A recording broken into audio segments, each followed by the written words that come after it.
Right, today we're going to fit a wardrobe shelf,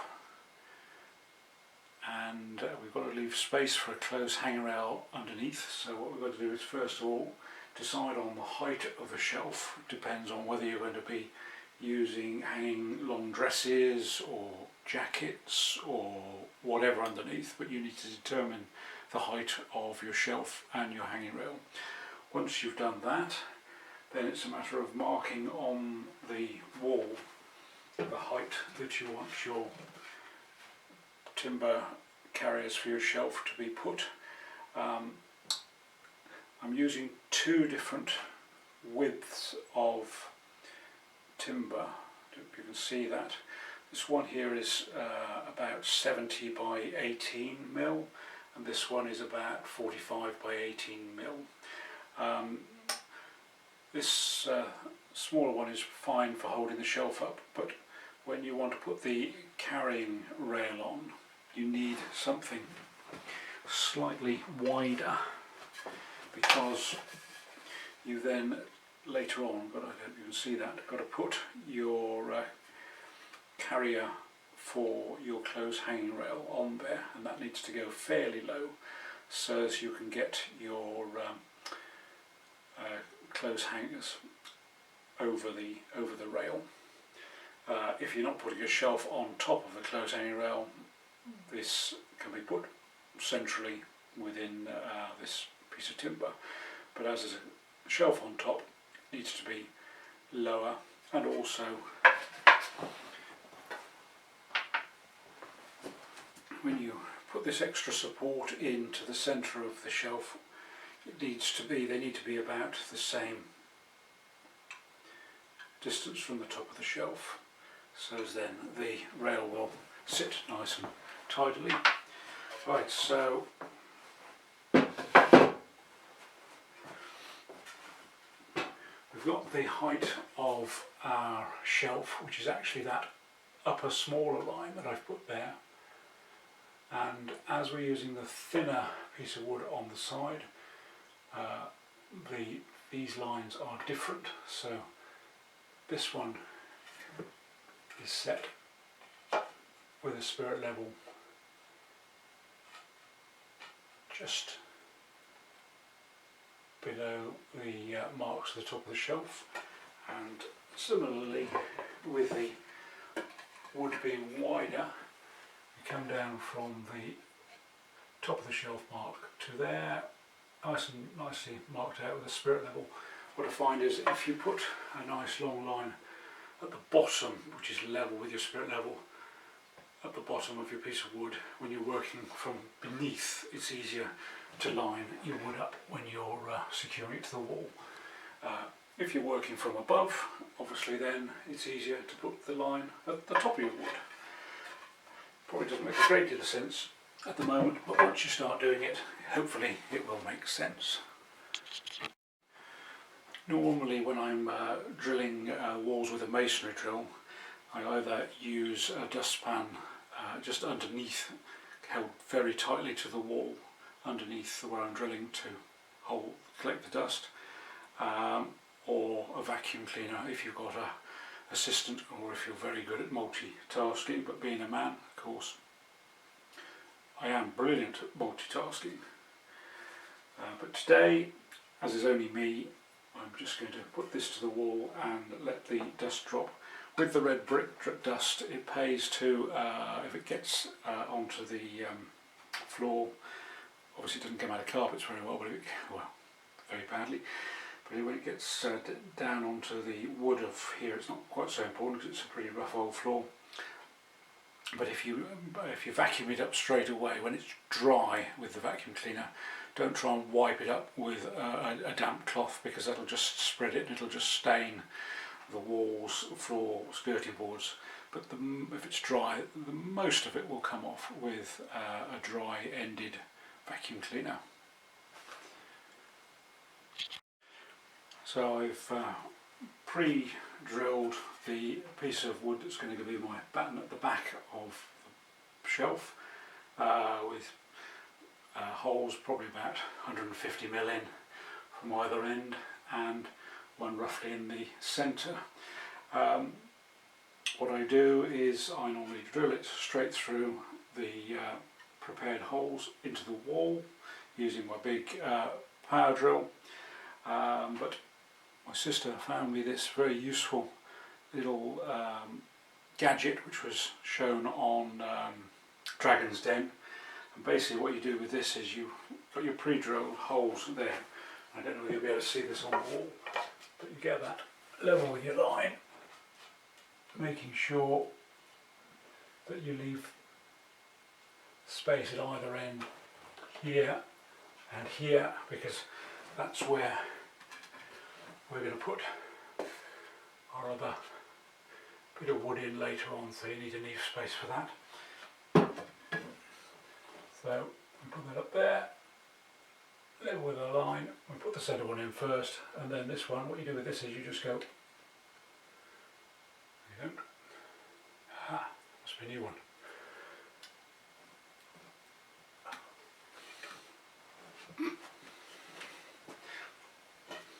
All going so beautifully.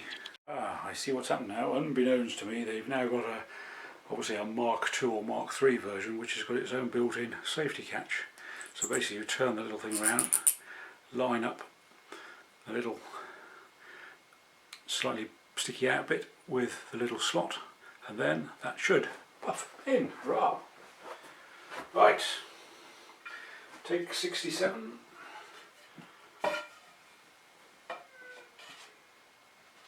There, we get that level. We get the centre screw in first, and then we can then make sure we've got room to get that in later on.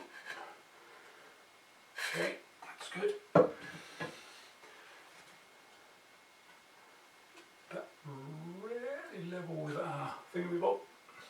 And then what we do with this, we just go push, push. Then, hopefully on the wall there you can see a green chalk mark, and then you drill through that. So that's the one way of doing it, which I will show you that now. If you're hoping to do a lot of DIY, invest in the best tools that you can afford. There's obviously some inexpensive tools on the market which do a perfectly good job, but probably not as robust in the longer term. But if you've got the right equipment, it does make life a lot easier. So we make sure that we've got no pipes or wires behind here. There are various useful gadgets on the market to tell you whether there are pipes or electric wires behind.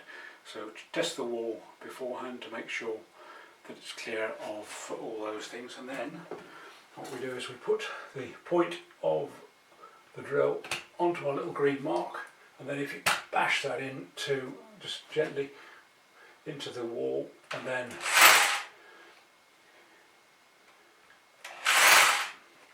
here's an instance where we can actually use the dustpan. Alright, now I've got my trusty dustpan and my power drill. Got this set on hammer action and screwdrivering. You can see that tool just there. Little arrow,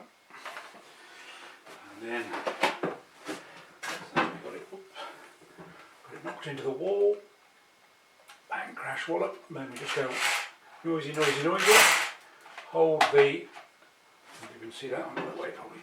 Hold the dustpan right against the wall, and then push this drill bit in. You want to go into the wall by about 50 or 60 mil ideally, because this is a Victorian house and the plaster is quite often quite thick. So ideally you want to get a good firm fitting in the actual brick rather than the plaster. It'll hold much better.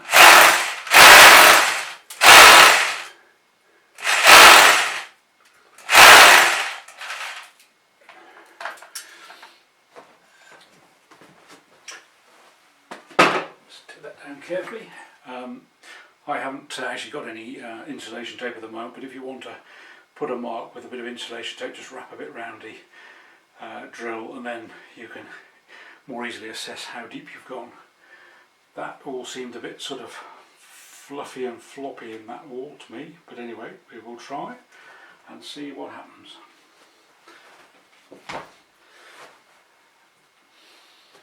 So for this particular purpose I'm using quite a thin brown plug.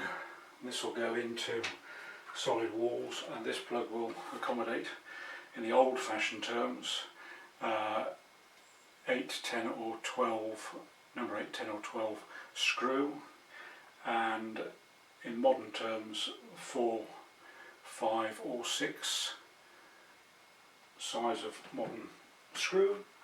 So that goes into the hole in the wall, push it in. Sometimes you need to pop it in with a hammer, and then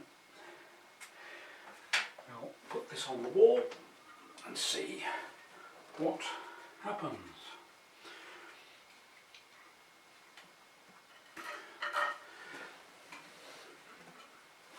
The easiest thing is to put the screw through, and then it's a bit easier then to find the plug. And put that in.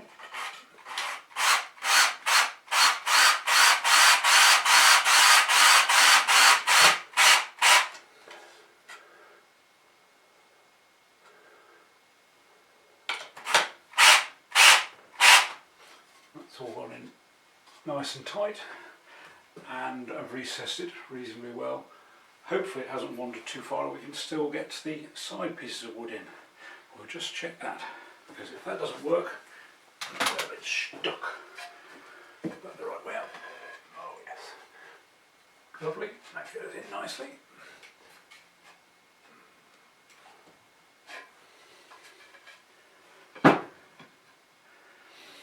Right, we'll level this up with our little spirit level. I don't know whether you'll be able to see that. I'm sure that I can see it. Slightly out of kilter.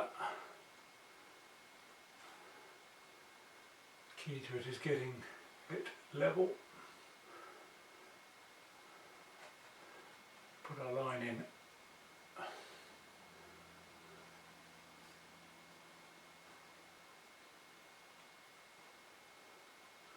The line we put in earlier doesn't actually now look that level, so we'll go with the level, and hopefully we should end up with a reasonable result. So now this time what we're going to do is we're going to drill through the pre-drilled holes in the wood, and we're going to need to go deeper this time on the drill bit, because obviously we're going through the wood and the plaster and into the brick, so we probably ideally need to go in about 75, 80 mil, something like that.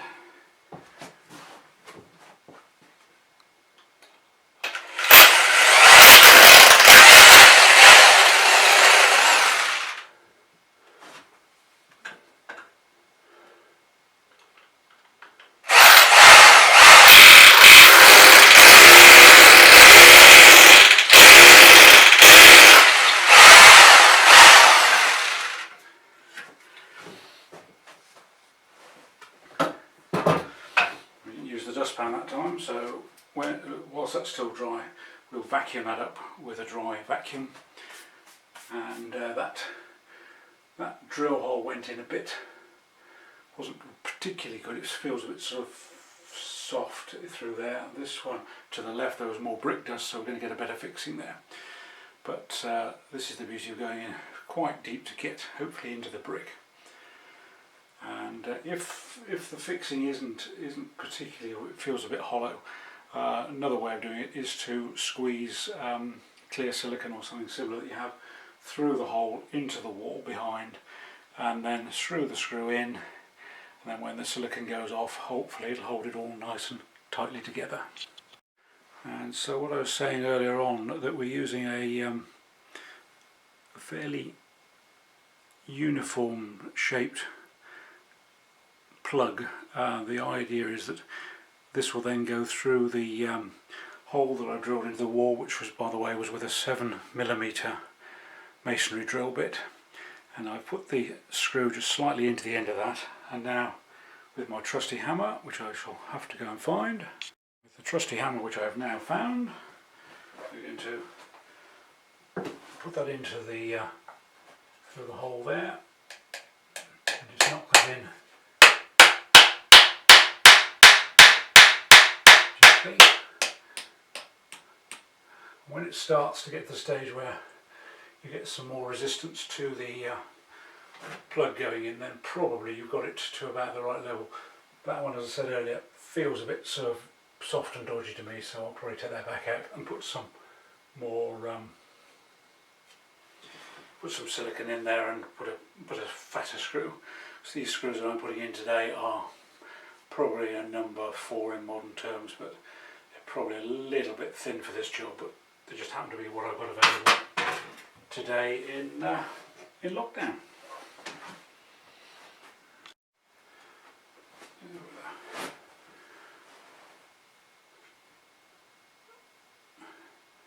Now the camera can see that, although it's hidden by the chimney breast, but once again I'll put the screw in.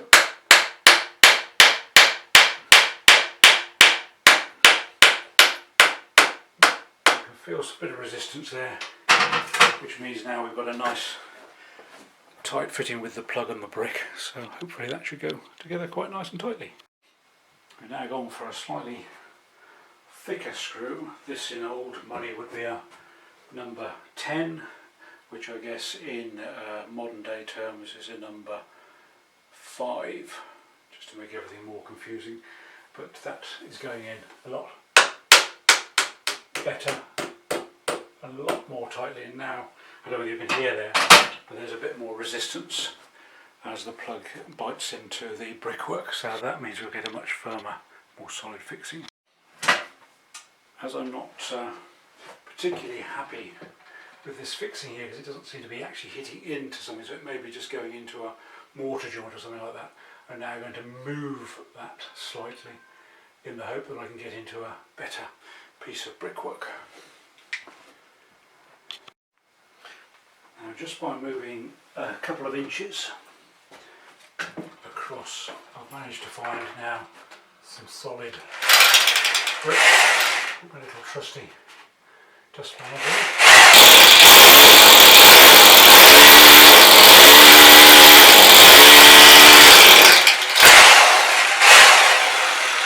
Hopefully you can see the brick dust now in there.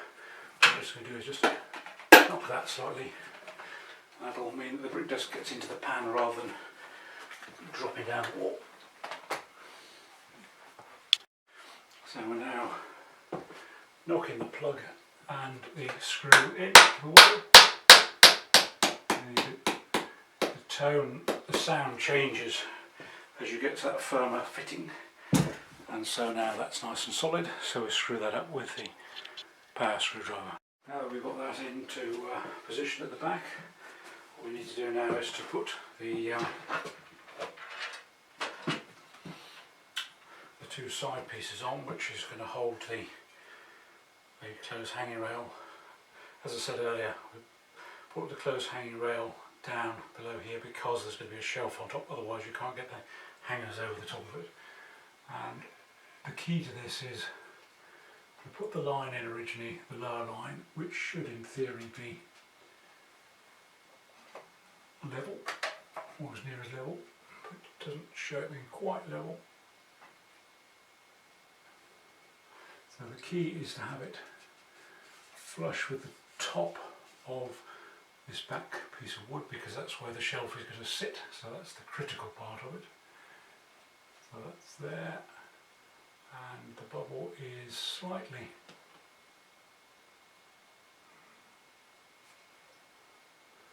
there we are. Yeah, so that's actually now amazingly in line with our line. So I'm going to now drill that through, plug it and screw it, and then we'll do the same on the other side, and then fit the shelf on top, hopefully.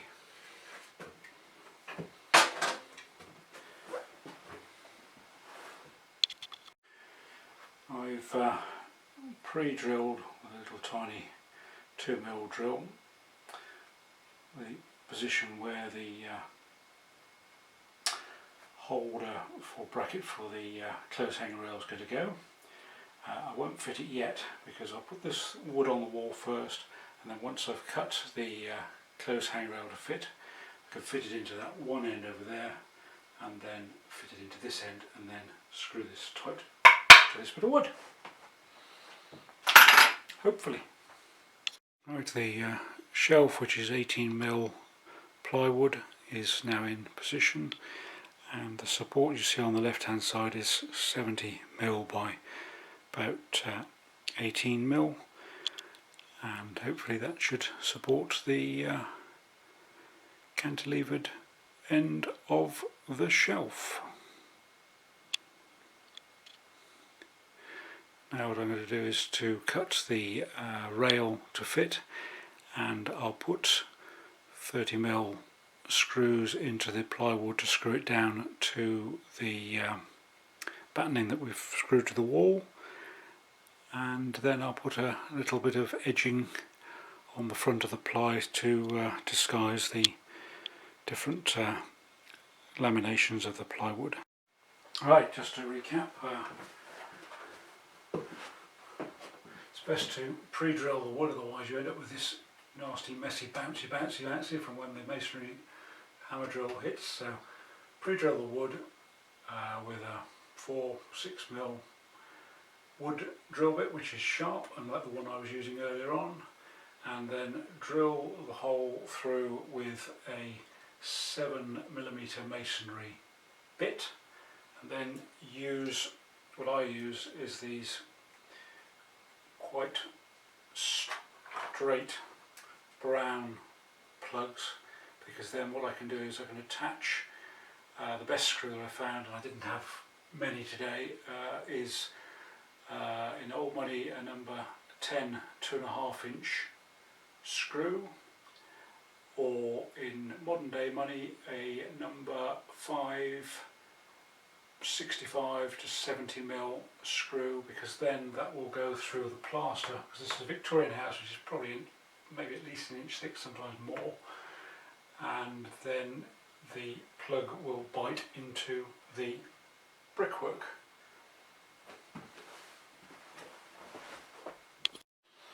Right, the rail is now fitted.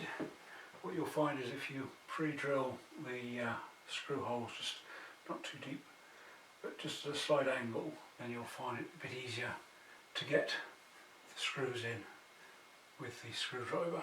So they may not go quite as flush as you would like, but if you're doing them like this at this stage, then if you've got a slight angle, then you can get in very easily. And don't forget to put the centre support bracket onto the rail pole before you put the final end bracket in place, otherwise you'll have to take it all down again and start again.